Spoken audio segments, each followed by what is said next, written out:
I worked double shifts so my daughter could have a better life. On those long nights, I left her with the person I trusted most in this entire world. My best friend, the woman who held my hand when my husband walked out, the woman who promised me she would always be there. She said she loved my daughter like her own, and I believed her. I believed every single word. Until the night I came home early and found my 5-year-old daughter floating face down in our swimming pool. Silent, motionless, blue. I screamed a scream that came from somewhere deeper than my lungs. I ran faster than I have ever run in my life. I pulled her body from that water, and I held her against my chest, and I begged God to bring her back to me. And what happened next changed everything I thought I knew about evil, about jealousy, and about the darkness that can hide behind a smile you trust with your whole heart. But before I tell you the rest of this story, you need to understand something. You need to understand how I got here. You need to understand who I was before that night shattered me into a million pieces. My name is Maria. I was 26 years old, a single mother, working 2 jobs just to keep the lights on. My husband left when our daughter Lily was just 18 months old. He said he wasn't ready to be a father. He said he needed to find himself. What he really meant was he found someone else, someone younger, someone without stretch marks and sleepless nights, and a baby crying at 3 in the morning. He left us with nothing but a stack of bills and an empty refrigerator. I remember standing in that kitchen after he drove away, holding my daughter against my hip, wondering how I was going to survive. And that was when Rachel showed up. Rachel was my best friend since high school. We met in sophomore year, 2 awkward girls who didn't quite fit in with anyone else. She was the maid of honor at my wedding. She was the first person to hold Lily after she was born. She cried when she saw my daughter for the first time. She said Lily was the most beautiful thing she had ever seen. And when my husband abandoned us, Rachel was the one who moved heaven and earth to help me survive. She helped me find a job at the hospital, working as a nursing assistant on the night shift. She offered to watch Lily while I worked. She refused to take any money. She said that's what family does. And at the time, I thought she was an angel sent straight from heaven. I thought God had placed her in my life to help me through the darkest season I had ever faced. I was so grateful, so trusting, so completely blind to what was really happening right in front of my eyes. For the first few months, everything seemed perfect. Lily loved spending time with Aunt Rachel. Rachel would send me pictures during my shifts. Lily laughing, Lily playing, Lily sleeping peacefully in the spare bedroom Rachel had decorated just for her. She bought my daughter toys. She bought her clothes. She threw her a birthday party when Lily turned 2, complete with a cake and balloons and a bounce house in the backyard. Everyone said I was so lucky to have a friend like Rachel. Everyone said Lily was blessed to have an aunt who loved her so much. And I believed them. I believed all of it.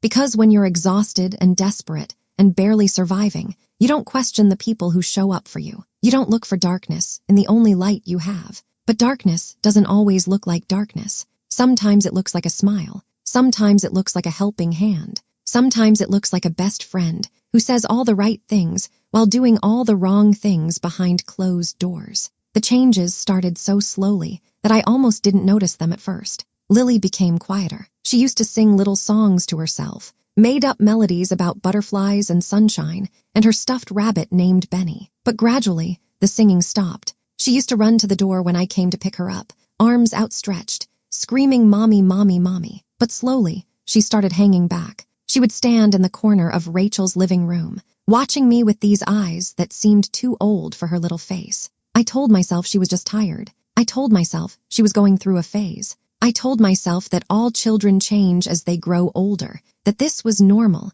that there was nothing to worry about. But there was something else, something I didn't want to admit, even to myself. Lily stopped wanting to be left alone with Rachel. At first it was subtle. She would hold onto my leg a little tighter when I dropped her off. She would ask if she could come to work with me instead. She would wake up crying on the mornings when she knew she was going to Rachel's house. I asked her what was wrong. Over and over again, I asked her, but she was only 3 years old. She didn't have the words to explain what was happening to her. She would just shake her head and bury her face in my shoulder and whisper, "Please, Mommy, please." And I would tell her everything was fine. I would tell her that Aunt Rachel loved her. I would tell her to be a good girl and Mommy would be back soon. Then I would hand my daughter to my best friend and walk out the door to work another 12-hour shift, ignoring the knot in my stomach, ignoring the voice in my head that whispered something is wrong, something is wrong, something is wrong. I should have listened to that voice. I should have listened to my daughter, but I was so tired, so overwhelmed,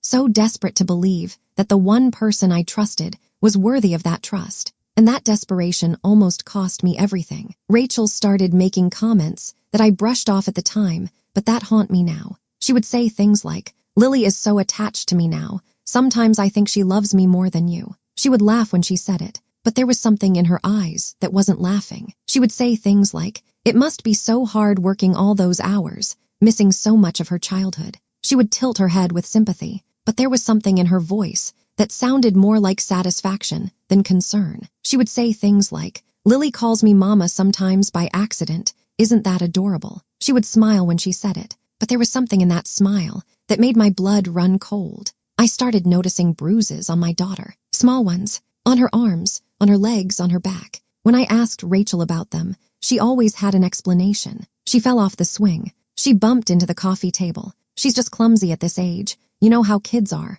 And I believed her. God help me, I believed her, because the alternative was unthinkable. The alternative was that my best friend, the woman I trusted with my most precious gift, was hurting my child. And my mind simply could not accept that possibility. So I looked the other way. I made excuses. I told myself I was being paranoid. And every day that I did that, my daughter sank deeper into a darkness I couldn't see. Lily stopped eating properly. She would push her food around her plate, taking tiny bites, saying she wasn't hungry. She lost weight. Her little cheeks that used to be so round and rosy became thin and pale. The doctor said she was probably just a picky eater. The doctor said some children go through phases like this. The doctor said to be patient, but patience was killing my daughter, and I didn't even know it. At night, Lily started having nightmares. Terrible, screaming nightmares that would wake her up drenched in sweat, crying for me, begging me not to leave her, begging me to make the bad lady go away. I asked her who the bad lady was.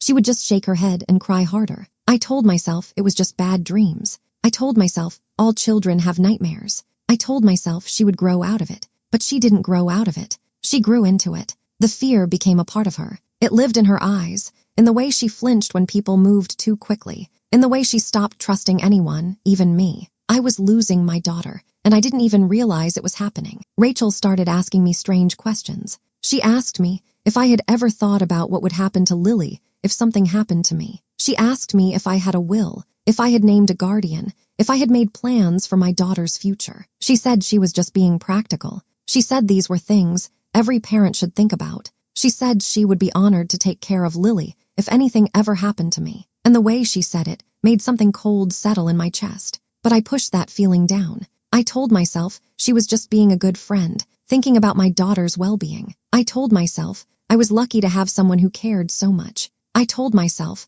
I was being ridiculous for feeling uneasy. How many times are we told to trust our instincts? How many times are we warned that if something feels wrong, it probably is? And how many times do we ignore those warnings because the truth is too terrible to face? That was my sin, not trusting my gut, not listening to my daughter, not seeing what was right in front of me because I was too afraid to look. The night everything changed started like any other night. I was supposed to work a double shift at the hospital, from 7 in the evening until 7 the next morning. I dropped Lily off at Rachel's house around 6. Lily clung to me tighter than ever. She was almost 4 years old now, and she had stopped speaking almost entirely. The doctors called it selective mutism. They said it was caused by trauma. They said she would speak again when she felt safe, but I didn't know what trauma they were talking about. I didn't know what had stolen my daughter's voice. I didn't know that the monster was standing right next to me, smiling, telling me to have a good shift, telling me not to worry, telling me Lily would be fine.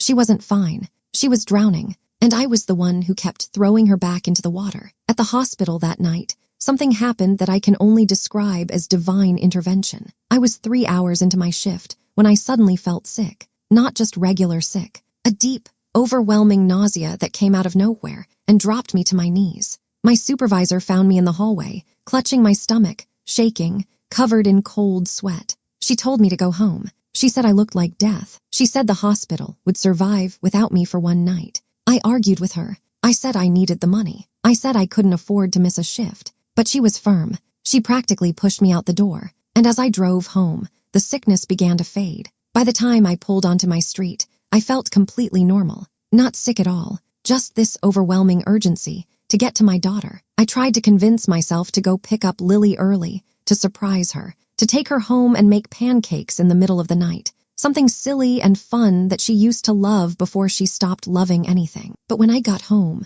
I realized I had forgotten my phone at the house that morning. I needed to grab it before going to Rachel's. I pulled into the driveway. The house was dark. Of course it was dark. I had been planning to work all night. I unlocked the front door and stepped inside. I walked through the living room toward the kitchen, where I usually left my phone on the counter. And that was when I heard it. A splash. From the backyard. From the swimming pool. At first, my brain couldn't process what I was hearing. Who would be in my pool at 10 o'clock at night? Who would be at my house when I was supposed to be at work? Then I heard a voice. Rachel's voice. Coming from the backyard. Coming from near the pool. Saying something I couldn't quite make out. And then, silence. Complete. Absolute. Suffocating silence. The kind of silence that stops your heart. The kind of silence that tells you something terrible has happened. The kind of silence that haunts your nightmares for the rest of your life. I ran. I ran through the kitchen. I ran through the back door. I ran across the patio toward the pool. And what I saw there stopped me dead in my tracks.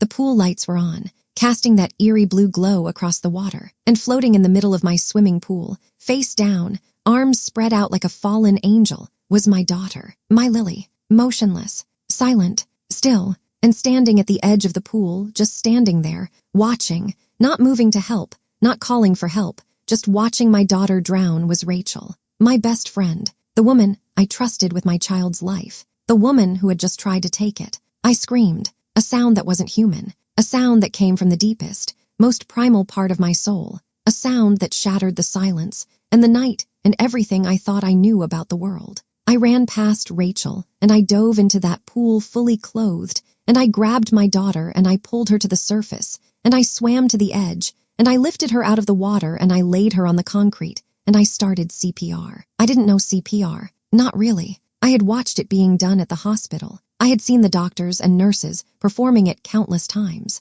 but I had never done it myself. But something guided my hands that night. Something pushed the water out of her lungs. Something breathed life back into her little body. Something brought my daughter back from the dead. And as I worked, as I pumped her chest and breathed into her mouth and begged God to save her, I was aware of Rachel behind me, just standing there, watching, silent. Lily coughed. Water poured out of her mouth. She took a gasping, choking breath, and then another, and then another, and then she started crying. The most beautiful sound I have ever heard in my life. My daughter was alive. My daughter was breathing. My daughter had come back to me. I held her against my chest, and I sobbed, and I thanked God over and over and over again. And then I looked up at Rachel. She was still standing there, still watching, and on her face was an expression I will never forget as long as I live. Disappointment, not fear, not guilt, not concern. Disappointment, the disappointment of someone whose plan had been interrupted. The disappointment of someone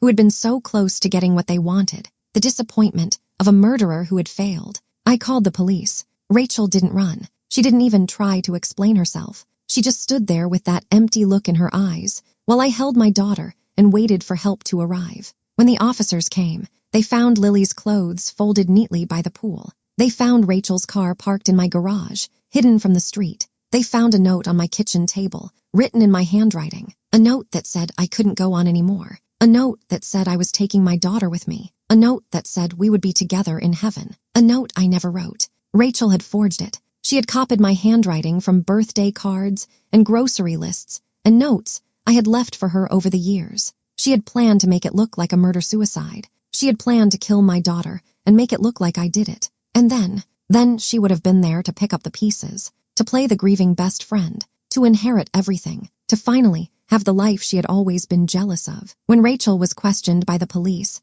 she finally told the truth, or at least her version of it. She said she had been jealous of me since high school. She said I always got everything she wanted. The good grades, the attention, the boyfriend who became my husband, and then the baby. The beautiful baby girl that Rachel could never have. The baby she had miscarried 3 times before her own husband left her. The baby she believed should have been hers. She said she started hatting Lily the moment she first held her. Not loving her, hatting her, because Lily was proof that I had something Rachel could never have. She said she had been hurting Lily for months. Small cruelties at first, pinching her, when I wasn't looking, leaving her alone in dark rooms, telling her that mommy didn't love her, that mommy was going to give her away, that mommy wished she had never been born. That was why Lily stopped talking. That was why Lily stopped eating. That was why Lily stopped being Lily. Because my best friend had been systematically destroying her from the inside out. And the night I came home early, Rachel had decided she was done waiting. She had broken into my house through the back door.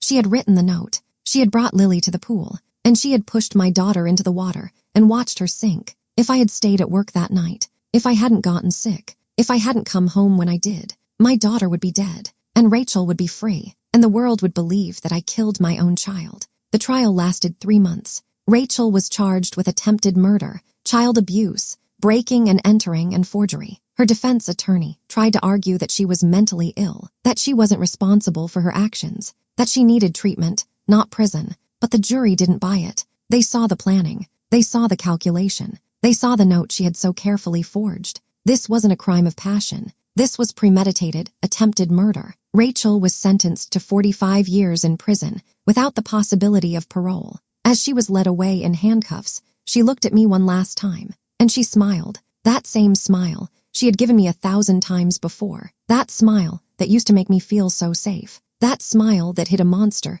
I never saw coming. I moved away after the trial. I sold the house with the pool, the house where my daughter almost died, the house that would always hold that nightmare in its walls. I got a job in a new city. I started over, Lily and me, building a new life from the ashes of the old one. It wasn't easy. Lily needed therapy, years of therapy. She had nightmares for a long time. She was afraid of water for even longer. She didn't speak for almost a year after that night. But slowly, gradually, my daughter came back to me. The first time she laughed again, I cried for an hour. The first time she sang one of her little made-up songs, I fell to my knees and thanked God. The first time she looked at me without fear in her eyes, I knew we were going to be okay. Lily is 16 years old now. She is beautiful and strong and brave. She loves to swim. She taught herself. She said she refused to let the water have power over her. She refused to let Rachel win. She is my hero. Every single day, she is my hero. Sometimes I still think about that night. Sometimes I still wonder what would have happened if I hadn't come home early, if I hadn't gotten sick, if God hadn't intervened in a way that I can only call a miracle.